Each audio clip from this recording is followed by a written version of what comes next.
That was a Adi Purush Prabhu embrace, if you didn't see it. It was as good as it gets right there. Yeah, come on close. Come on close. Hare Krishna. Hi. What is your name? Katie. Katie? Nice to meet The you. first one. Jai. Bhagavatam class. Oh, wow. I'm sorry for you. Just kidding. No, not for you. Hi, Hare Krishna. Krishna. You had a very nice comment yesterday. Oh. Thank you. All right. I've known obviously for 50 years. 50. 50. That's like what is the marriage when you're married for 50 years? Golden. Golden. That's a golden marriage right there. Married in Guru Seva. I like that. And you're visiting or you're here for? Well, I'm here to. He's from another planet. Yeah. You're just visiting, passing through. I'm usually in India, but I came to get India. The visa. That's how it goes. Usually in Vrindavan. Nice. Well, thank you. Thank you for bringing Vrindavan here. I heard it in the comment yesterday. All right, we are reading from the Srimad Bhagavatam. Hi, everybody. I know Nanda Bihari said hello to you, Paul, but my dandavats to each and every one of you. And looking forward to getting into this. Adi sang all of the wonderful melodies before. So we will not sing, but we will start with reading the verses. This is Srimad Bhagavatam. Can I share the screen, Nanda Bihari? I'm going to share the verses. Not that I need to. If you don't want me to, then it's no problem. You can share, Prabhu. You know, a co-host. You can share. Okay. This is it. Okay, so we're reading from the Srimad Bhagavatam, 10th canto, chapter 51, text 31 through 34. And I'll do the Sanskrit for the first one, and then we'll keep rolling.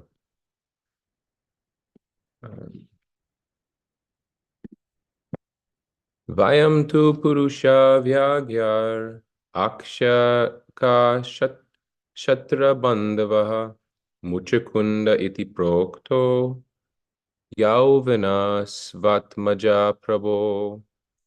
Vayam, we, two, on the other hand, Purusha, among men, Vyagyar, O tiger, Ikshvaka, descendants of Ikshvaku, Chatra, of Kshatriyas, Bandava, family members, Muchakunda, Iti, thus, Prokta, called, Yauvanashva, of Yauvanashva, Mandita, the son of Yauvanasha, Atmaja, the son, Prabho, O Lord.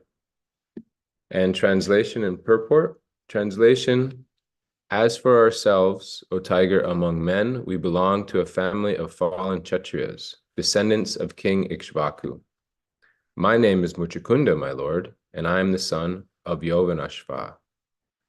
Purport, it is common in Vedic culture that a Kshatriya, a warrior, will humbly introduce himself as a Kshatriya Bandhu, a mere relative in the Kshatriya family, or in other words, a fallen Kshatriya. In ancient Vedic culture, to claim a particular status on the basis of one's family relations was itself indicative of a fallen position. Kshatriyas and Brahmanas should be given status according to their merit, by their qualities of work and character. When the caste system in India became degraded, people proudly claimed to be relatives of Kshatriyas or Brahmanas, though in the past such a claim, unaccompanied by tangible qualifications, indicated a fallen position. Text 32. I was fatigued after remaining awake for a long time, and my senses were overwhelmed by sleep. Thus I slept comfortably here in this solitary place until just now. Someone woke me. 33. The man who woke me was burned to ashes by the reaction of his sins.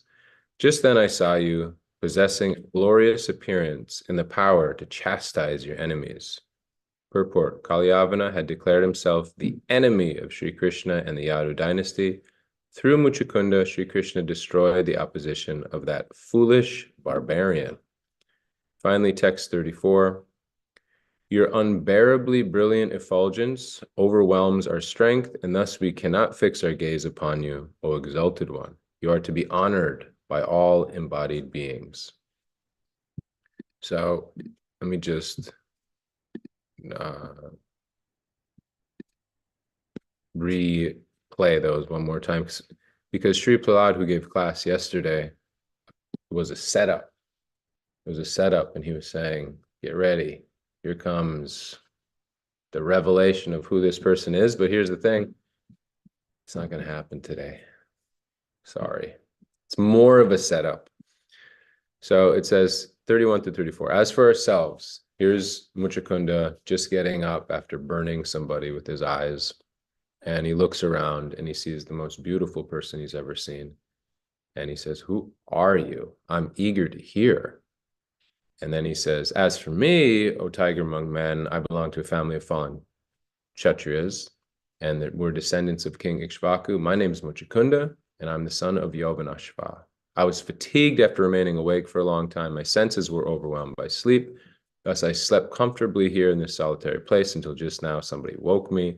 He was burned to ashes by the reaction of his sins. Just then I saw you, possessing a glorious appearance and the power to chastise your enemies, and your unbearably brilliant effulgence overwhelms our strength, and thus we cannot fix our gaze upon you. You are honored by all embodied beings. And then we're about to hear the deep rumbling of Cloud's voice, the Supreme Lord, who's going to share who he actually is. Omaganitimirandasya ginanjanan chalakaya chakshu unmilitamena tasmai shri gurve namaha. Nama Om Vishnu Padaya Krishna Prishtaya Bhutare Shimate Bhakti Vedanta Swaminiti Namane Namaste Saraswati Deve Gauravani Pricharine Nirvishesha Shunyavadi Pastyata Deshatarni Vanchakalpatarubhasya Kripa Sindhu Vacha Patitanam Pavanebhyo Vaishnavebhyo Namo Namaha. Jai Shri Krishna Chaitanya Prabhu Nityananda Shri Advaita Gadadhar Srivasadi Gaura Bhakta Vrinda. Hare Krishna, Krishna Krishna, Hare Hare, Hare Ram, Ram Ram, Hare Hare. Jai Srila Prabhupada ki Jai. So here we are with King Muchukunda and Katie? Yes, Katie. Hi, Katie. And 50-year golden anniversary of friendship, a Brajbasi, and we haven't met. What is your name? Kavi Karnapur Prabhu. There we go. And a wise sage, Kavi Karnapur. And we've got Chambavan Prabhu and our good Prabhu and Alan. Yes, Alan, who's also celebrating many, many years of devotional service.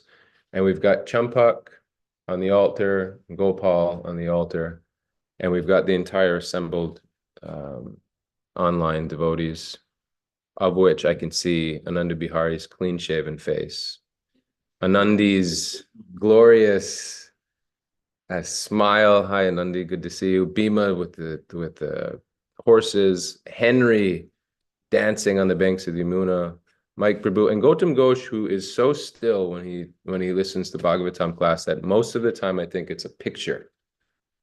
I think it's actually a picture, and it's not, because I see his eyes blink and I say, wow, that's how I want to hear the Bhagavatam. And Damodar Priya Radhe Radhe. Radhe Radhe. Radhe Radhe. So we've got a class today. That's what we got. And it's an interesting class because there's a lot going on. I'm sure we're all kind of up to date on what's been going on. There's been a benediction taking place long time back, before even this happens, very long time back, by Kartikeya. Right now in the ethers, actually. So a lot of people feel, maybe the government controls us, or there's bigger forces out there, and and we get a little bit bent out of shape about Yeah, maybe the government or certain policies are enacted or stuff like that. But, huh? Or your wife, who's very powerful controller.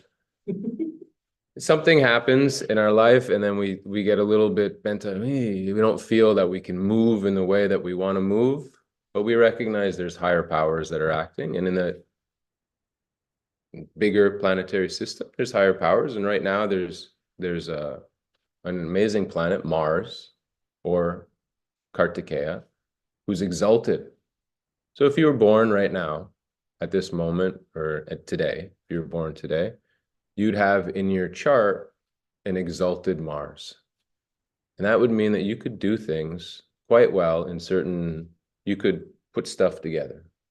I speak about this sometimes. I speak about, imagine you have if you've ever been to somebody who's in the military and you go to their house. I don't know if you've ever been to a Marine's house or something. I've been to a few Marines' houses, and there's some different modes that are acting in those houses.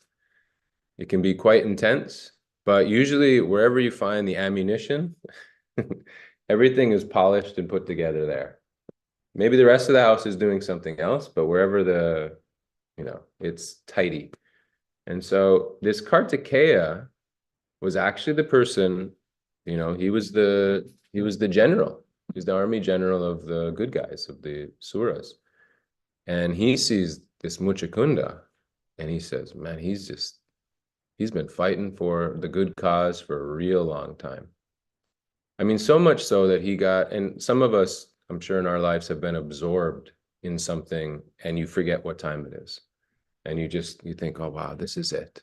I think when I was in college, I was reading Joseph Campbell. You ever read any Joseph Campbell? Joseph Campbell says, follow your bliss, follow your happiness. Where do you get absorbed? Where do you get lost in something? Well, this Muchakunda got lost in fighting. He was an incredible warrior, incredible fighter, and he got lost in it.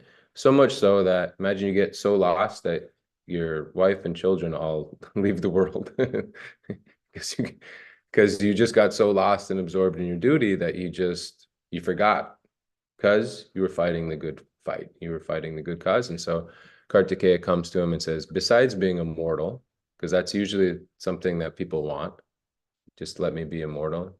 We're hearing, or Henry's hearing on Wisdom of the Sages right now, the pastimes of Hiranyakashipu, this great demon who decides he wants to be immortal, and he tries to sneak around ways to get a benediction so that he can always remain immortal. But Kartikeya comes to him straight away, says, hey, besides being immortal, what can I get you? Because naturally, when you do something loving for somebody, your heart goes to them. You want to reciprocate with them. It's a natural thing. But sometimes we run up, we run up to Adipurush Prabhu and we say, Adipurush Prabhu, we try to take the dust from his feet. Go out on a Wednesday or a Friday or a Monday with him. You get all the dust you want. It flows freely from the heart because you've touched what he loves the most. So Muchakunda had touched what Kartikeya loved the most. He loves fighting, and he fought valiantly and intensely. And he says, let me give you something. He said, actually, I can't. I'm so tired. I can't even think. I don't even know. Just let me sleep, for crying out loud. Let's just let me take a rest for some time. And I don't know. I mean, I tried to look it up, but I couldn't find it. It's such a benediction because somehow, I don't know if he said, because you see in different places, like the Ramayan, there's, what's her name? Ahalya? You're Brajbasi, you don't, Ramayan pastimes. Forget it. Ahalya, I think it's Ahalya she becomes stone, right? But the blessing is, but you will be liberated by Ram. Right? So sometimes there's these mixed things. So I don't know how it worked with Kartikeya saying, go ahead, take a rest, take full rest. But then all of a sudden, Krishna shows up and is where he was. So this is a great blessing by devotees. I think Sri Prahlad was saying yesterday, as practitioners of bhakti, we should meditate on how does somebody get bhakti, right? It's from the heart of the devotees. And so maybe there's something from the heart of Kartikeya that was connected to Krishna, and he gets the blessing to wake up to Sri Krishna and to see his beautiful form. I don't,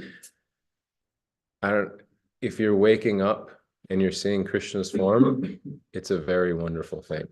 And that's why we come to class, and that's why we see the darshan. We remember, oh, yeah, this is actually the Supreme Person. Oh, this is actually that. So Muchukunda is waking up, and due to the social custom, he asks, he says, who are you?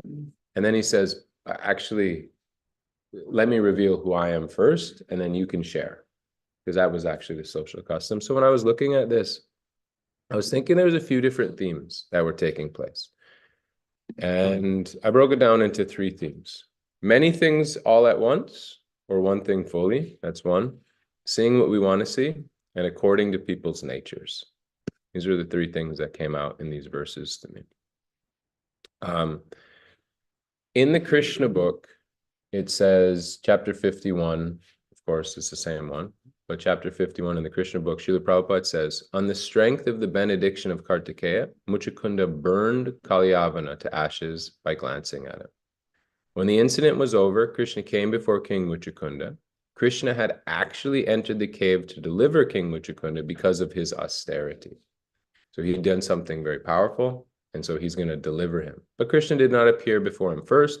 He arranged first, Kalyavana should come before him. That is the way of activities of the Supreme Personality of Godhead. He does one thing in such a way that many other purposes are served. He wanted to deliver King Muchukunda, who was sleeping in the cave, and at the same time, he wanted to kill Kalyavana, who had attacked Mathura city. By his action, he served all purposes. So this is how we can start to understand that I live in a benevolent environment. Krishna is in control. Devotees say that Krishna's in control. But then you get dis-ease, or something happens and you go, is he? But he's serving all of those purposes. He's serving the deepest heart's purposes always.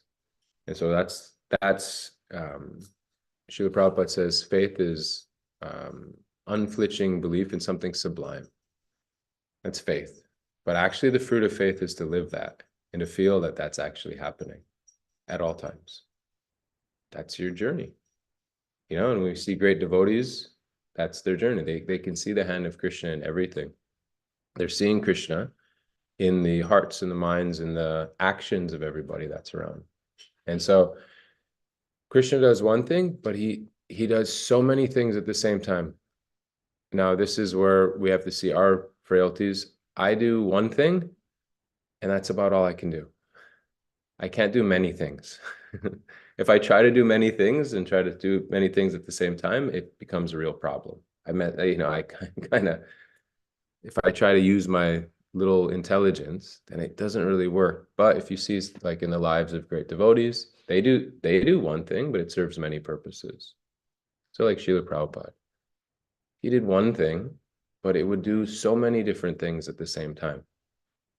Right? There's so many pastimes of Srila Prabhupada where he was seemingly just doing one thing, but then so many things were actually happening from that. Wow, what an interesting, like, why does he want to go to maybe, in your presence, I'm thinking of New Vrindavan, but he whatever he would do, they would serve many different purposes. Or Lord Chaitanya, it was very similar, right? When does he actually reveal himself? Because he's a devotee. He's acting as a devotee, although he's the Lord. So when does he show that he's an actual devotee? How does he teach us? He teaches us so many different things. When he gets initiated, now all of a sudden he's the devotee. So then we hear the process and we say, oh my God, that's part of my journey, right? I should do that. So he's doing one thing, but he's accomplishing so many other things at the same time. And Krishna is doing something as simple as this, where he's going for a walk, seems like somebody's behind him trying to get him. And then but at the same time, he goes into the cave and then he looks around and delivers Kalyavana. So this is one thing that's going on there. Some other things that are going on is seeing what you want to see in this. So Kalyavana is going into the cave. He's looking around. He's seeing a body, and he's thinking, this is the problem. This person right here. See this little rascal Krishna. He's seeing a body. I was just riding a bike the other day, and there's a devotee, Rasaraj, who lives where I live in Florida. Remember Rasaraj? And he had said, I'm going to be riding a bike that day too. So I was riding the bike, and I'm on country roads, and I see somebody who had a blue bike like Rasaraj and had a yellow helmet like him. And I'm riding the bike. Hey, Rasaraj, my hand goes up. Rasaraj, Rasaraj. We're in the middle of nowhere. Rasaraj. Person's getting closer. They're not reciprocating with me the way that I want them to. I'm like, is he all right? Is he okay? This guy all right? No problem. He comes. It's not Rasaraj. Not even close to Rasaraj. It's somebody completely different. But I wanted to see him. My imperfect senses just called that through. You ever done that? Mm-hmm. They always use the example, the snake is the rope, or the rope is the snake. You see a rope, especially in Florida. I've seen many, because we have 2 snakes on our property, one that's poisonous and one that's not. And so we have a 4-year-old, and therefore, the snakes, you got to watch out for the snakes. So, I mean, I've seen a lot of little ropes, or our garden hose, becomes the snake all the time. Because my vision is imperfect. So I start to see what I want to see. Versus you soberly look around and you see, this was definitely not the brilliant, effulgent personality that I was following. Person's laying on the ground. Who is this? And he kicks him because he doesn't see properly. And then, that's what happens. And finally, this last idea, or this last thought about according to etiquette, it's been in the Krishna book earlier, Srila Prabhupada speaks about the potency of living according to etiquette, and how that purifies the heart and it purifies the mind. And later on, we're going to hear how Krishna kidnaps Rukmini.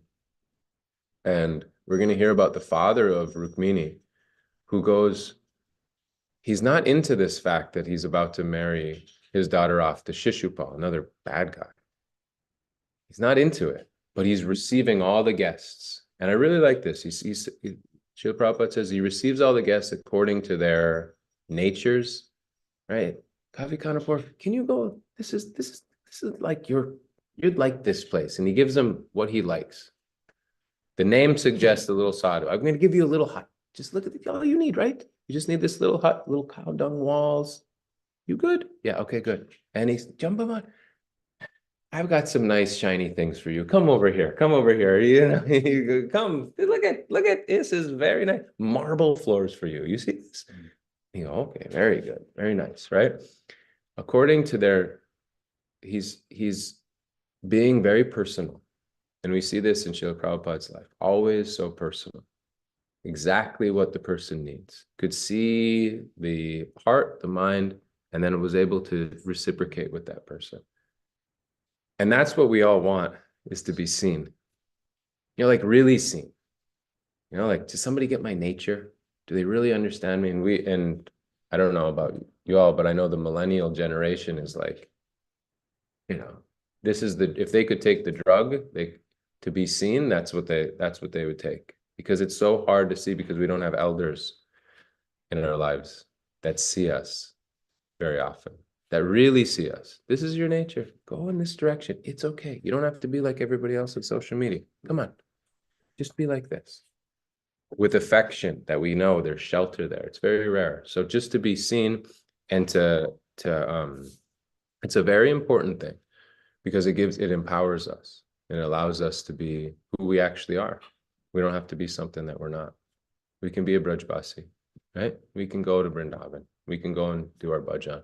We can go and serve the population of New York City, and we can feel that full shelter, being fully seen. And we can endeavor to do that. So those are a few thoughts that I had on this. And yeah, Hari Purush Prabhu, do you have any thoughts, reflections? Turn around then. Hare Krishna, wonderful class. Can you hear me okay, Nanda Bihari? You hear me okay? Yeah. Go ahead. Yeah, so amazing class. A lot of subject matter, the story, and then of course, whatever story details we hear in the class, it comes down to how wonderful is Krishna. We're here to praise the Lord. So the story is about a warrior who worked very hard and became tired, and he asked to get a blessing that if anybody woke him up, he could destroy them by his glance. Right? Yeah, if they woke him up untimely. Right, so they woke him up. And Krishna is so wonderful that he used that power to kill a demon. Right, so that's very wonderful that Krishna did that. And then the subject matter of sleep.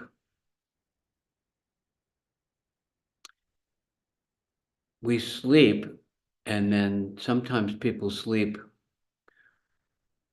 as a form of enjoyment, or I need a break, I need a vacation, I need a day off, I need rest, and so I can enjoy myself. But here, this person was sleeping after doing some amazing service for the Lord. He was fighting against the demons. And what's that principle in the scripture? Nityo Nityananam Chaitanya statement that Krishna, the Supreme Lord, is granting everyone's desire. So Krishna saw the desire of this person sleeping, that he wanted to serve. And so he was sleeping, not just for his own enjoyment or for some selfish motivation, but he was sleeping so that he could do more service. Isn't that interesting? Yeah, That we may restored. sleep, and even sleeping so that we can go on in the service of the Lord, that sleeping is service, right? So Krishna is so wonderful that he sees that intention of the individual. I want to serve you, Lord. And even something that might seem different than service is included in an effort to please the Lord. So we want to take enough rest so that we can carry on our effort to please the Lord. How wonderful is Krishna that he reciprocates with that, with this guy.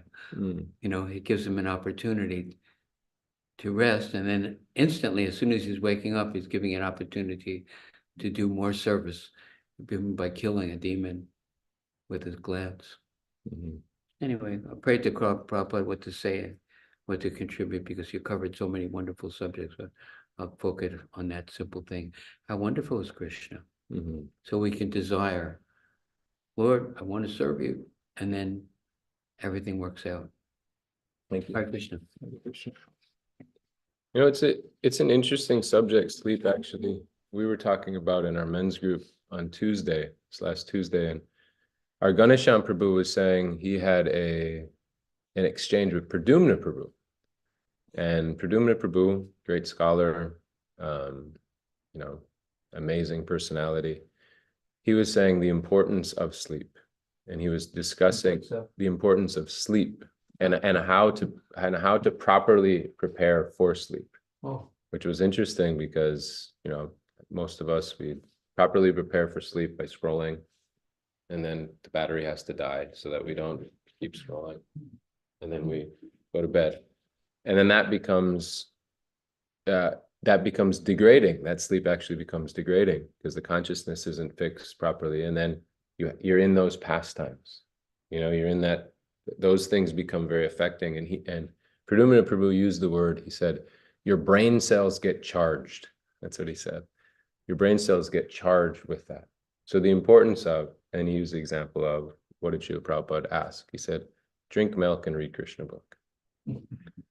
Right? So the importance of that, it sounds so simple, right? It sounds so simple. But actually, what is it? As Adi Purush was saying, you're actually going into sleep serving because you're hearing. You're having that shravanam, and and then the sleep actually becomes energizing versus degrading or whatever it is. Because if we're chewing on something material, then that sleep becomes quite material versus it being something that actually energizes us. And it's a powerful thing. I see that even with my son. The vibration is so different because we always read either Ramayana or we'll read something from this Bedtime story? yeah, it's like bedtime stories, but it's like there's this guy named Guranga Darshan who has these really sweet little Krishna kid books. And so we're reading these things, and then you can see he's starting to get a little tired, but you're talking about, the um Radharani being so sad because Krishna's, he's leaving, but he's right next to her, and you can see little Jai's just, oh, this is so sweet. He's smiling, and then if you bring in the mundane, how was your day? Right? At that point, hey, did you have any fun today, Jai? It immediately takes you out of that atmosphere of eternal reality. And then you're right back in it. And then you're thinking about your day, and you're thinking about all the things that happen and all that stuff. So therefore, the preparation for sleep is actually really important. And as Adi Prabhu said, King Muchukunda, his preparation was service. What do you think he's gonna, be sleeping about? How many have you done like a festival and you're up till 2 in the morning or something like that? Those dreams are ecstatic. Those dreams are good. Those dreams are this. You're in the spiritual world. You're doing kirtan. It doesn't stop because you just serve the heart's in the right place, and you're in that sweet atmosphere of, And so, if we're doing it every day, it's like having, Srila Prabhupada just say, we eat prasad. I remember I grew up in a Lutheran tradition, and you go to the altar, right? And they give you the wafer, and they give you the wine. And this is the blood of our Lord. This is the body of our Lord. And people are losing their minds. I remember when I became a devotee and then went back and did communion. People crying, people tearing up the whole time. And I think, this is powerful. And then I just started thinking to myself, they're just having prasad. That's all they're doing. They're having prasad, but they haven't had prasad all week, all month, all whatever. And it's affecting them. I said, Prabhupada gave us 3 times a day. Prasad, purify that system. So these simple things, you got 3 times a day having prasad. You're going to sleep thinking of Krishna. These are just simple things to keep the consciousness proper. Otherwise, billions of dollars are being spent to get your glance. Billions of dollars just to get your glance, Jambhavan.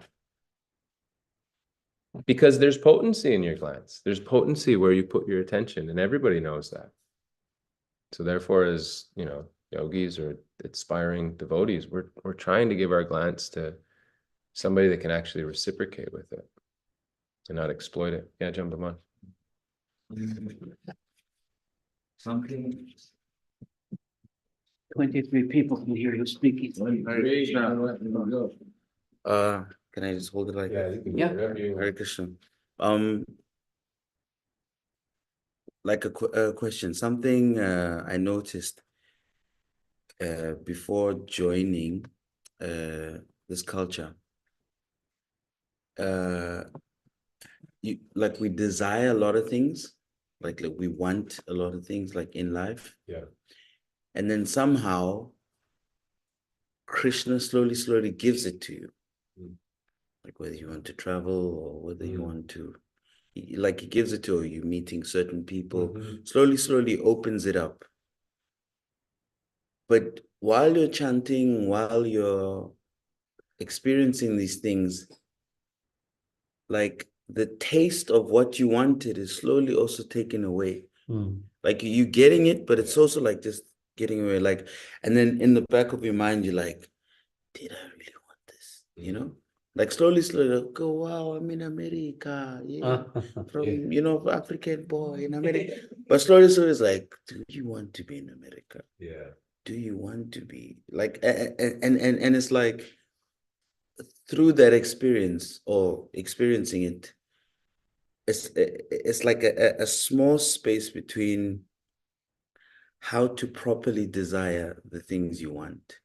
It's like you think you want America and the big glitz and glam, but it's actually the people you're gonna meet in America, and not like America. So where's that desire, and what does it mean if you met those people in like Swahili, Kenya, or in Croatia or something? It's like how do you properly desire then? It's like, what did you want those things in the first place? Right. So my question is,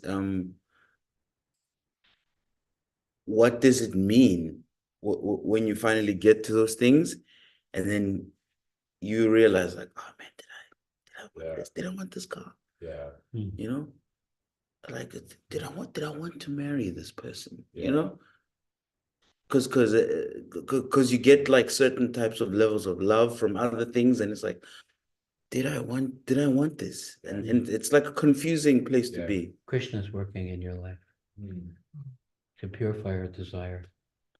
Yeah? That's it. Krishna's working to purify our desire. That's what it says. Shrinvatam Svakata Krishna. By hearing from the scripture, the Supreme Lord cleanses the desire for material desires from our heart. For those who properly hear, we're seeing something better. Nice. Yeah. It's very confusing. You're experiencing that. That's so wonderful. But it's Krishna. It's the Lord working with you. Yeah, it leaves one very confused. Yeah. In it. Yeah. Because you want it for so long. For so long. That's the thing. For so long. That's the thing. That's the thing. It's because like you can't turn an ocean cruise ship around too quick, right? So we've got stores and stores of lifetimes pushing us there, and then Krishna can, as Adipurush was saying, he can burn them. It's actually the process of you burn the karma, but also the desires are they're going to keep pushing. It's the fan that is spinning, and then it gets stopped, but it still keeps spinning. I was I used to be a sports guy, basketball, and then I was teaching physical yoga. I tell my wife, I don't want to teach this stuff anymore. Oh, come on, just let me read Bhagavatam. Let me do the real yoga type of thing, right? But 8 years, 10 years go by, I'm still teaching yoga. And I could understand. I dedicated almost 8 or 10 years of my life to just sculpting the body, making sure, like, obsessive with the form of the body. So I should spend that time helping others with their body. And then he just took it away. I haven't taught yoga in many years. But that's we got to watch what was before us. And then at the same time as Adi's saying, and the actual process, that's literally the process of what we're in, is to refine our desires. What are your desires now that you live in Vrindavan? Can you even imagine when the 60s, what your desires were then? And you can just go, you probably can't even comprehend some of that stuff, right? Let me go to that concert, whatever it was, it's like, it doesn't even make sense. You live in Vrindavan. No, those desires have gotten refined and refined and refined and refined. And that's the process of over 50 years of what it does. These desires but slowly but surely, right? It's not just like this magic thing that happens. Slow and steady wins the race. So they always say it's a long runway to shift those desires. Yeah. You have some thought? Well, it was interesting that Mukunda didn't know that Krishna was going to appear to him. And actually, we don't control when Krishna's going to appear to us. We can do our sadhana and read and hear about Krishna, But it's up to Krishna when he wants to appear to us. We can desire it, but and I was thinking, what would have happened if Krishna had entered the cave and woken up Muchakunda first? It would have been it could have been disastrous. So we have faith that when Krishna is ready to appear to us, he's going to appear. And but it's not something we can force. Krishna cannot be forced.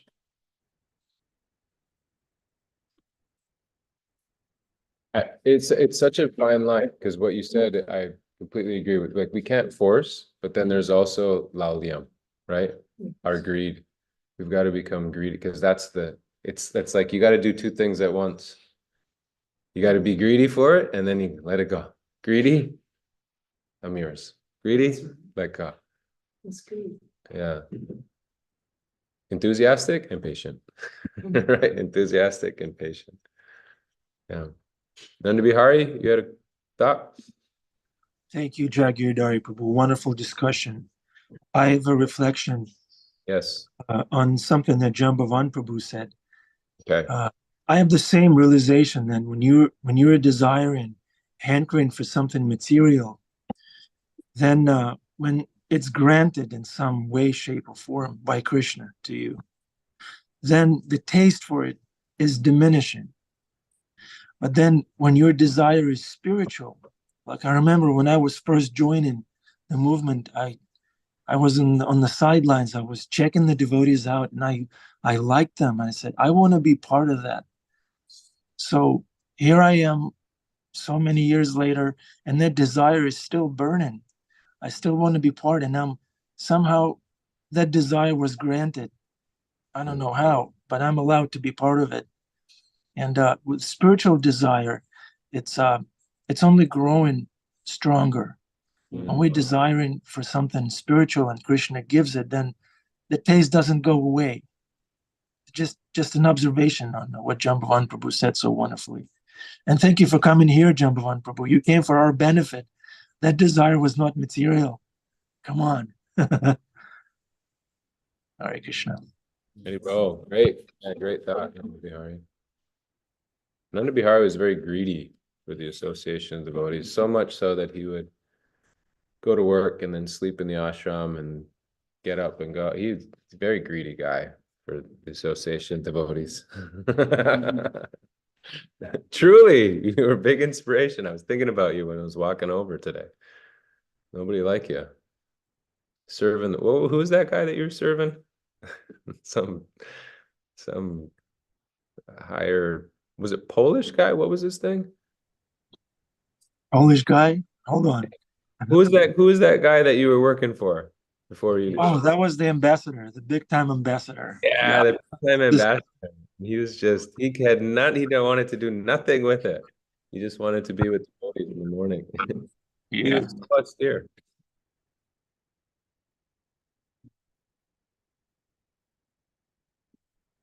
Okay, Zoomers, it's your turn. Time to reflect, ask questions.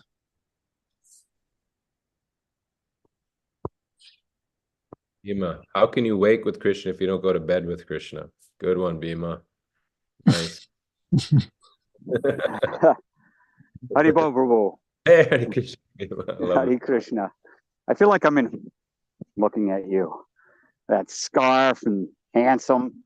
And the way you speak, it's wonderful. And this reminds me of why I joined Krishna consciousness, is that, as John Bhavan said, when he says, when I joined this culture, you never really hear anybody say that.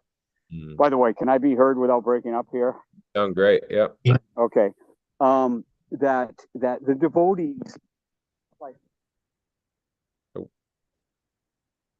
Oop. We lost you, Bhima Prabhu. oh, okay. Go back to the now. car. Am I back? You're back. That was literally one step.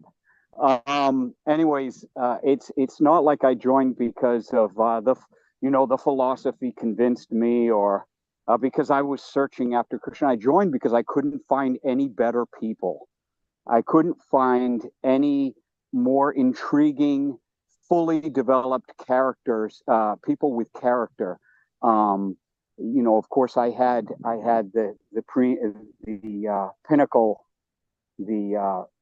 of character, which is Radhanath Maharaj at the beginning, but devotees never let me down.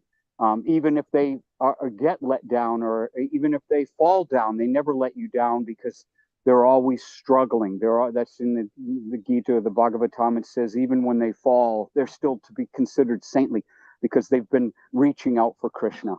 And this is this culture, and it's such a beautiful culture.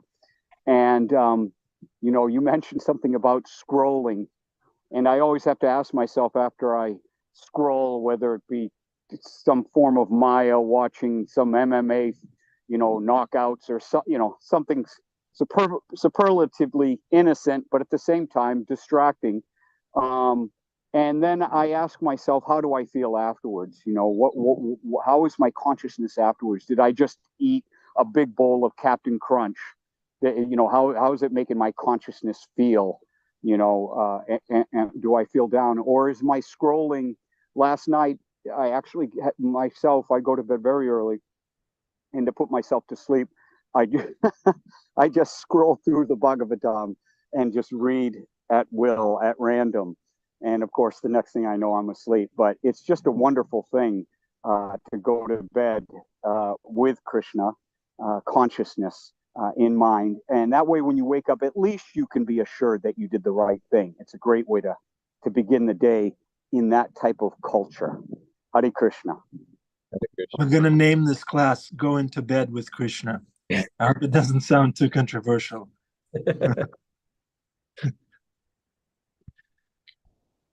Narottam had a comment, or just asking, providing my 2 cents.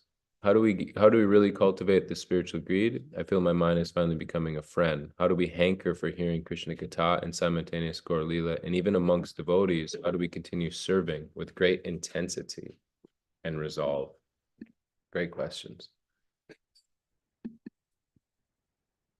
Where is Narottam Nitai? There he is. Hi, Narottam Nitai. How do we cultivate greed? You be around people that are greedy. That's how you cultivate it. It's the same. It's a material greed. If you're around people that are materially greedy, welcome to New York. Go to the finance, capital here. You're going to want to make some money. You're going to want to go from, hey, could I get a few grand in the bank, to, we should do a bigger deal. Let's do a bigger deal. Let's see what we can get here. And then you're going to want to become greedy, because what's in their hearts, like Sripalad was saying yesterday, comes to you. So if you want to cultivate your spiritual greed, be around great devotees who are greedy and desirous of Krishna. That's the easiest, quickest way to develop the greed, because what's in their heart flows to you. And if what's in their heart is that they want to hanker and have a strong desire, that quickly becomes your desire. The association is the most powerful thing for developing greed. Because it's not going to be by our effort, that's for sure. If it's just us sitting alone, as Srila Bhaktisiddhanta would say, you want to go and chant, you're gonna be in Maya. You're gonna be thinking about some other things as you're sitting there trying to become desirous. But if you're around those that have greed, you're gonna want that more and more. So association's the Narottam Nitai Prabhu. It's the best for developing real greed. And Bhima, this scarf was made by Mara. That's why I am. This is a Bhagavatam scarf right here. This is she knitted this together during the Bhagavatam. So that's why I'm showing it off. I'm wrapped in the Bhagavatam. The only thing my wife knits for me is her brows when she's browbeating me.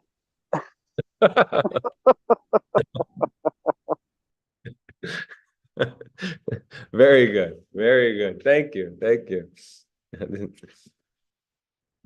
All right. Darshan is about to happen. We're moving it. Thank you all. Thank you, Jai Giridhari Prabhu. Wonderful class. Thanks everyone for participating in person, via Zoom. We don't care. We need your association.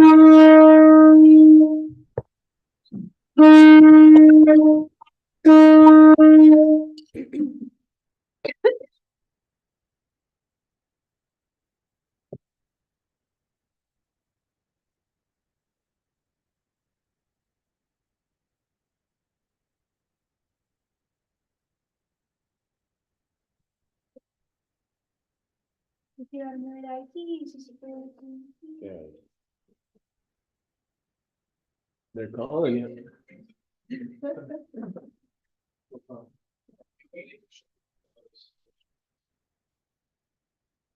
So today, the restaurant's supposed to be making Govinda, Hari Krishna, Govinda, Hari Krishna, Govinda,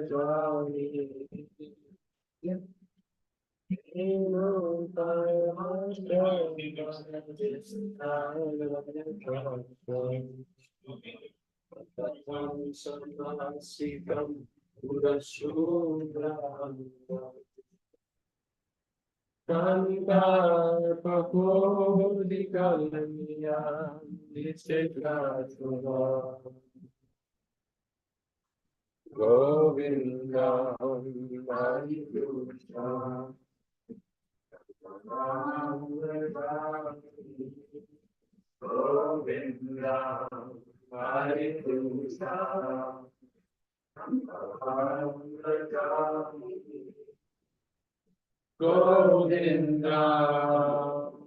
Hari Krishna,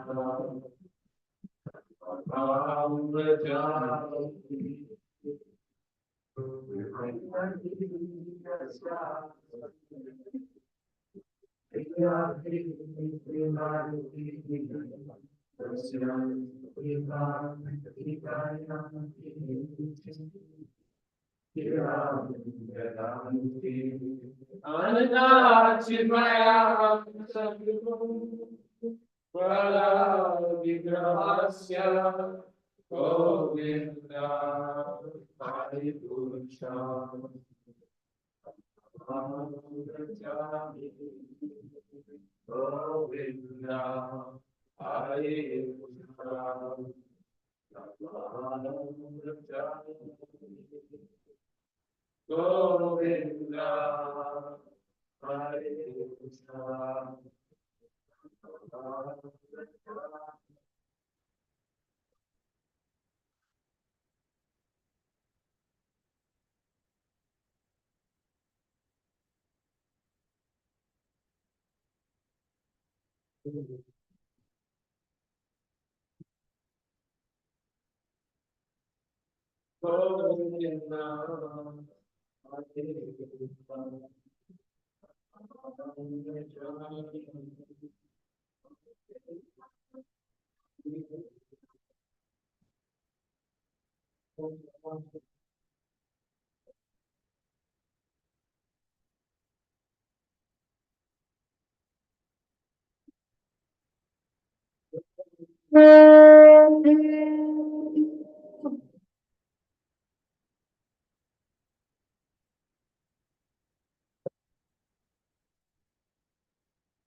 Hare Krishna, wonderful class, nice scarf from Thank Mera.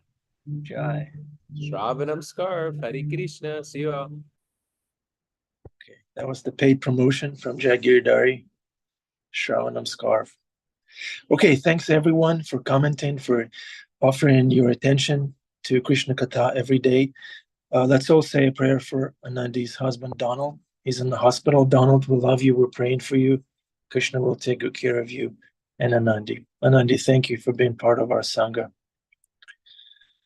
Okay, keep us posted, Anandi.